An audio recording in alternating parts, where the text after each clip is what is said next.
There's snow. Finally some snow here. Not much, it's pretty icy, but we have snow.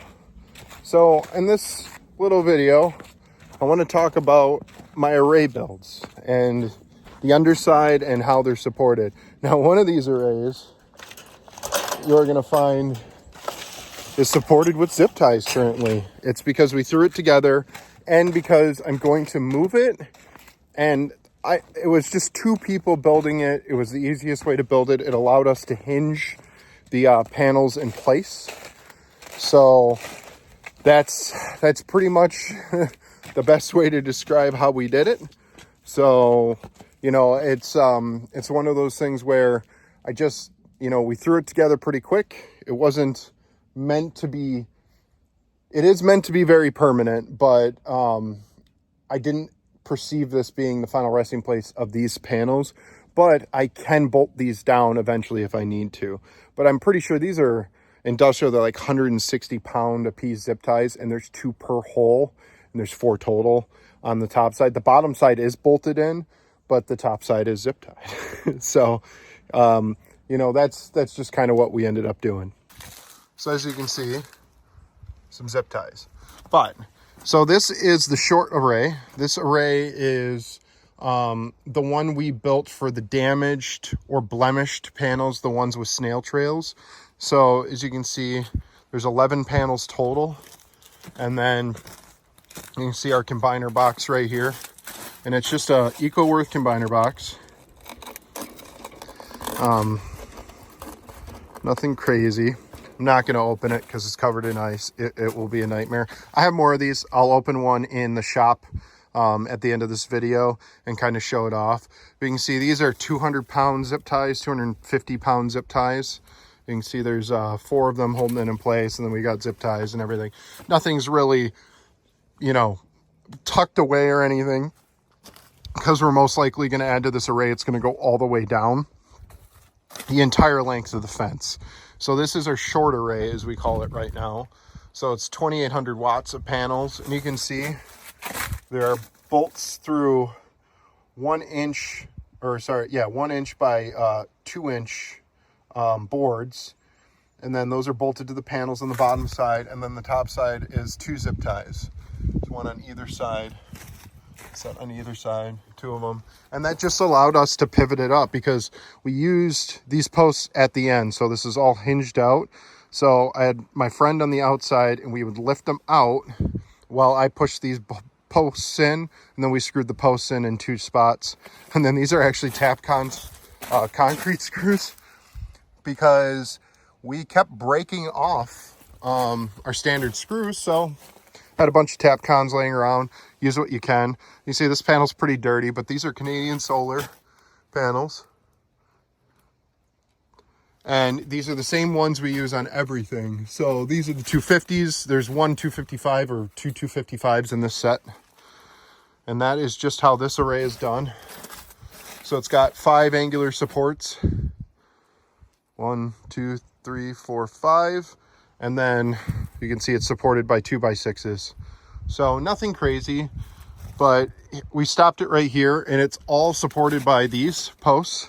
And you can see nothing insane. They're just 4x4s, cedar treated, and these are concreted into the ground. So since we put this up a month and a half ago, there is 0 sag. So this is a question we got from a couple people, is would they sag? And they're not. Even with the extra weight on them. And the real reason I think they're not sagging is because there's tension in this fence. A lot of it going around. It's a single piece fence that runs around 2 layers. And this is our garden area. So see our fruit trees and everything. And then there's the other major array. So just wanted to give a quick look. You can do anything as long as it works. You get it up and it's supported well. I hung on this with all the panels up. I hung literally right on it just to make sure. I weigh 250 pounds. Didn't go anywhere, didn't buckle, didn't move. So there you go. And this is a 4-string combiner box, and it just ran with 10 gauge wire out. And then that brings us to our current main array. Now this is 24 panels, all 250 watt on one side, 255s on the other. So about 6,100-ish watts. And it's supported by concrete columns on 6x6s. So got 6x6, and then these are 2x6s. And you know, the structure shakes a little bit, but to be honest, we've had 100+ mile-an-hour gusts come through here, and I actually had one pull one of these bolts through and no issues. We ended up just replacing the bolt, but underneath you can see we have 2x6s running across. Now we have two setups here. So we have this first array, which only has a single 2x6 supporting the bow, and then this other side actually has three 2x6 supporting the bow. I wanted to test this, so I wanted to go through a full winter with just this one support and a full winter with these three supported, because last year this whole array went through the winter without this support. It just went through with these and the U brackets and these strut channel bars or whatever they're called, and it sagged. We had some sag in it, but nothing crazy. So I wanted to see what a single support would do versus three, and I just wanted to watch him. If we started having a bunch of issues because we got, you know, a ton of weight on here, we would add the other ones. We actually have, see, the collars are sitting right, the strong ties are sitting right there. The other two.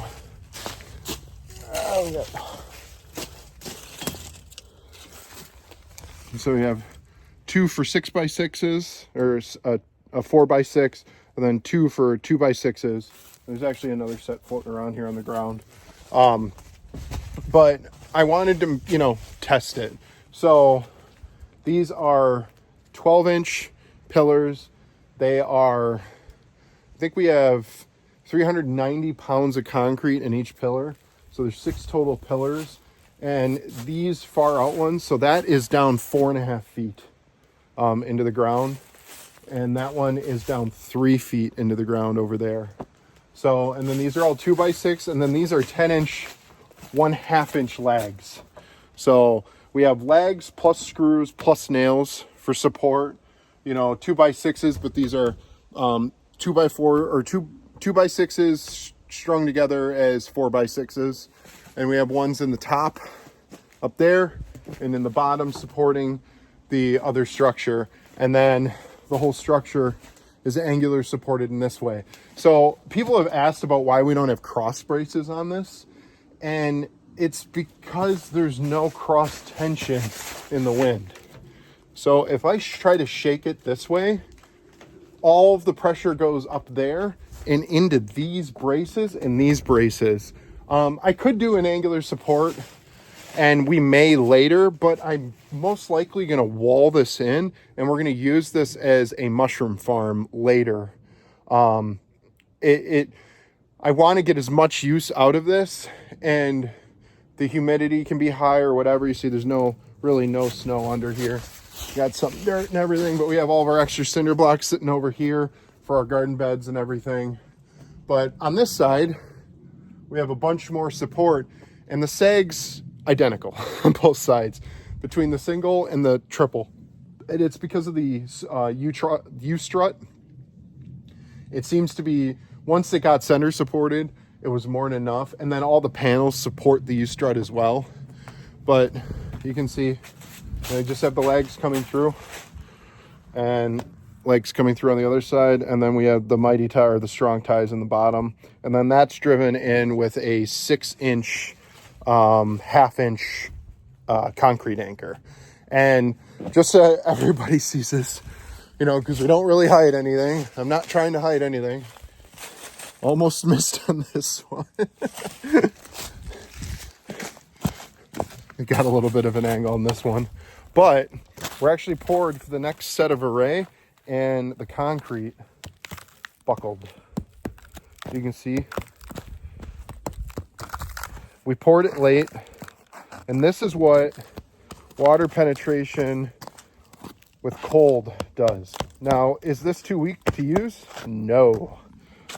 It's still got the rebar in it, and for what it's meant to do, it's really just a weight. All the structure comes from it being tied into this set. So we're gonna tie it in completely into this panel set, and these U channels will actually get bolted to the other U channels. So really, these are just weights for when the wind blows really, really bad. And the anchors we're gonna put into them, I'm gonna do a 10-inch anchor instead of an 8-inch anchor or 6-inch anchor this time. But you know, both of them had the same problem. They're chipping along the edge, but where the tie goes, they're rock solid. No issues. The crumbly's really only on the edge. We poured them really late. It got really cold. This type of concrete, I tried to keep it heated. Just really didn't like the cold, and then it cracked. And this is the reason why you can't pour concrete in the winter. You get cracking, and structurally it's not great. For what I'm going to use it for, I'll watch it. If we really, really have an issue, we'll just pour around it and put more rebar around it, drill into it, and just basically do a re-pour around it in the spring. So that is this main array. Same combiner box setup. It's not fully mounted yet. We have just ran into weather issues and everything. But as you can see, there's zero bow in our panels all the way across.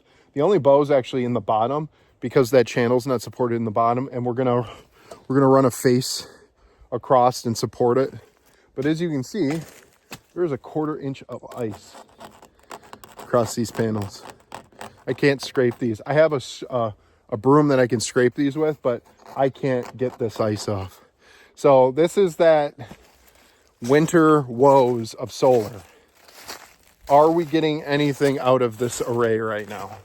So out of this 6,000 watt array, we are getting a grand total of 250 watts at peak with this gray sky. But if the sun were to hit these directly, and we're supposed to have some nice sunny days in the next few days, if the sun hits these directly and these panels start producing, the resistance heat will melt all of that ice off. And probably if we start getting sun by 9:30, by noon, 1 o'clock, they'll be glossy, crystal clear, taking full solar. So for anybody that's wondering, like, getting the ice off in the winter, you can really just let the panels do what they're going to do. If you go by solar farms, they aren't out there scraping off the solar or scraping off the panels unless they absolutely need to, because that's why they're, the dark solar panel will heat up just like, your car, it's got that greenhouse effect where they get hot and they'll melt it. Am I concerned? Not really. What it supports right now is just my shop that I do all the solar stuff in. And, both sets of panels have the same problem. Those are frosted as well. And those are at higher angle. So for anybody that says, the more angle would help, we had an ice storm. So like the sides of the trees were coated that are vertical. I mean, it was still going to collect ice. And, could we spray them with water and let them melt and stuff like that? Yeah. Is it worth it? 8,800 watts. The max I'm getting off both arrays right now is about 600 total combined between the two. And, it's enough right now. I am running the tender off of our grid tie just to keep it going. Eventually, we are going to have a generator, for emergencies for this time of year. But remember, this is December. The shortest day of the year was like a week and a half ago. It's January. And this is the darkest time of the year. It's like what, 3 o'clock right now, and looks like it's 8:30 in the middle of the summer. So this is kind of the stuff we deal with, and it's not perfect sunshine, and you get that. So this is kind of what we deal with, and we're gonna go talk about the combiner box that I use, the EcoWorth 4-string combiner box. I like them because they're plastic and they're waterproof. They have a good gasket on them. I bought I think originally 10 of them, because they had a bulk deal from the company I bought them from. I can't remember if I got them off Amazon or if I got them, I think I got them off Amazon right at the end of the, I don't know if you want to call it like solar buyout, but it was the end of the winter. And for some reason, if you bought more than 8, I think it was like 25% off. So I'm like, I'm eventually going to have, I'm going to do all these projects. So I was like, I'll just buy 10. So I ended up buying 10, and we got it all, we got them in. And future project, it's now in here. Now I can work on it. So I had to make room in my shop.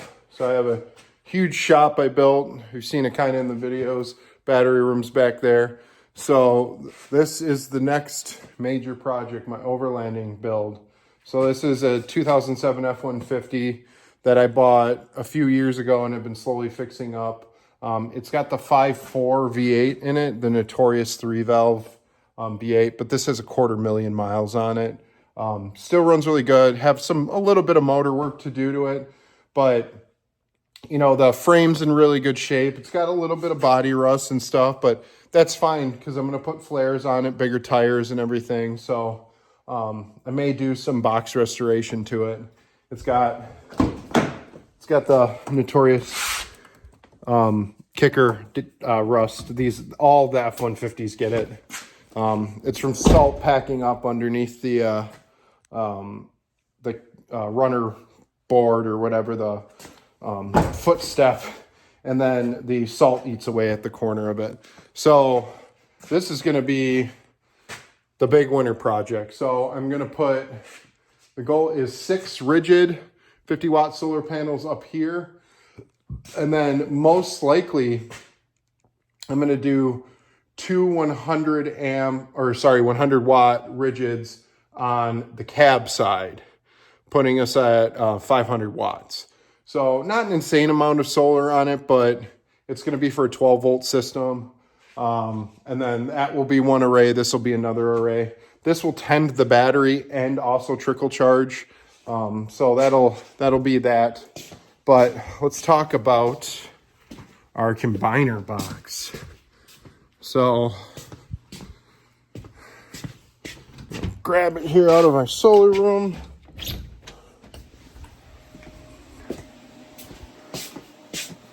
So one of these, ooh, almost dropped a solar charge controller.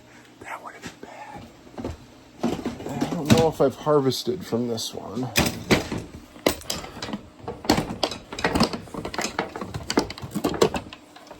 I have not. Oh, I did. That one I took a breaker out of. A few of these I took breakers out of. Now, that one's been harvested.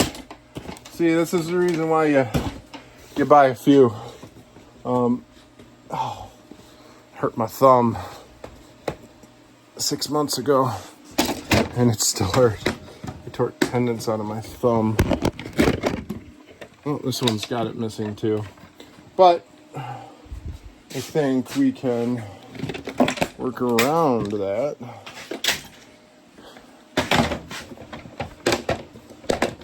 I think I stole all 4 of these. Wouldn't that be great? Yep. So, these are the combiner boxes. So these are for fuses, for the 4 strings. And then there's usually a breaker right here, the primary breaker, which is actually, they're over in here. The reason I used EcoWorks breakers is I like them a lot better. So you can see the breakers I have. They're 32 amp breakers, 500 volt.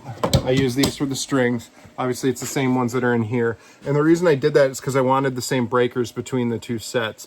So these each have 10 amp fuses in them, and then it combines. And then this is a lightning, a lightning surge protector. So, solar's kicking off right now. This unit is coming in and out of solar. So you can see the voltage is jumping up and down right now. That's because these are both jumping in and out of solar. When they come out of solar, they do beep. So if you hear that in the background, that's what's going on. But the cool thing about these are they have a massive surge protector in it, and this will dump everything out into the primary ground, which connects right there in the bottom. So it's really nice. You set your ground, that also is your frame ground. And then if you ever get surge through the system, it dumps it through that breaker. So those are the EcoWorth 4-string combiners. So I really like those. I have a 6-string one, but it's a metal case. And honestly, I don't like the metal case as much. A lot of condensation built up on the inside of it, and we got a lot of water. The seal wasn't great in it. So, you know, it's one of those, I didn't like the metal casing. So stay tuned for this build coming up. We're going to be working on this one next. Thank you, everybody, as always, and hope you learned something today.